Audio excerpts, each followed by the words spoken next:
This is Barbara Wall, licensed massage therapist. Welcome to my studio. Yes, today I look a little disheveled. I just had my massage, so I just took care of myself for a little while. So I wanted to talk to you today about cupping while I had it done myself. Um, it's distinguishing different types of cups, that sort of thing.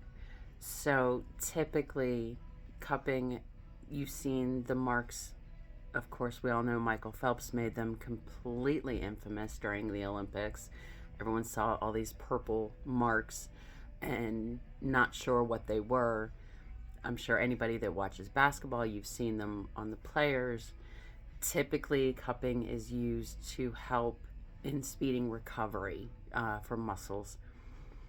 So, in saying that, it doesn't mean it can't be used in everyday life, in your recovery for what you do. Typically, I will use them on clients that need deep tissue work but maybe can't handle the amount of pressure against their bones. It might be too much. So, the vacuum that's created by a cup can help because you're accomplishing the same thing, pulling the tissue away from the bone so it's not as pressure wise, doesn't feel as heavy. And there are different types of cups. We use them in releasing your sinuses. Sometimes when they get really blocked, it can hurt to put pressure against them. But if you lift all of that tissue away and still be able to work it using suction cups.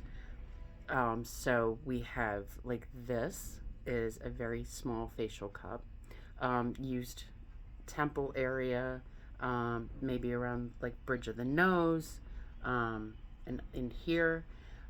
We have some bigger cups for facial that are used around your eyes, cheeks, maybe around the jaw, and we're not going to leave any marks with those. Using them is immediately pulling them off. It's a really quick because the muscles are so small, they don't need a huge amount of time. Typically, for the rest of the body, we're going to use a cup kind of like this. Now, there's various sizes, and it depends on who you're going to.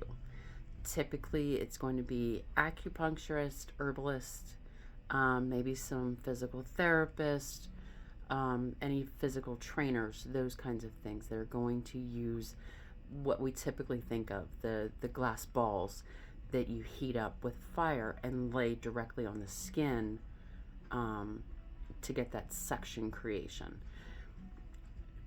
In my understanding of being a massage therapist, any tools that I use have to replace my hands.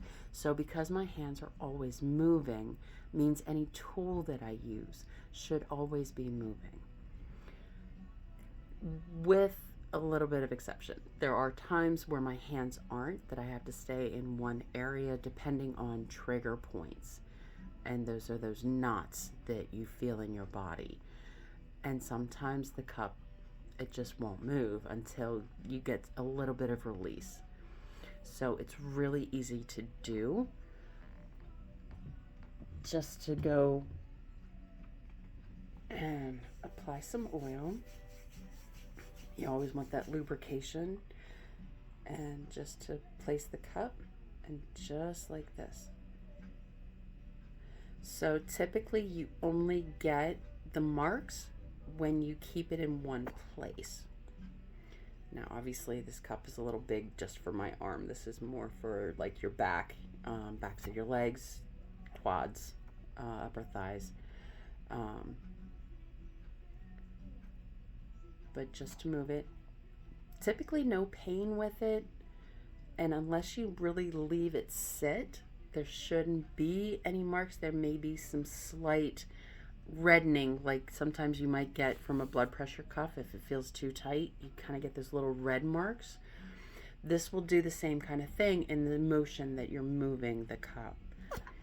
And it's all just to help get muscles to move. So it's just something else to help you as a client and to help us as your therapist, so that way we can try and get you feeling the best that we can. So I hope this helps for anybody that may be thinking about, you've seen this and oh, this might be something to do. Think about how you want to talk to your practitioner. Always make sure that you can talk to your practitioner and make sure that you're on the same page with what you want and what you expect. All right. Thank you so much for coming today. Blessings. I hope you have a wonderful day.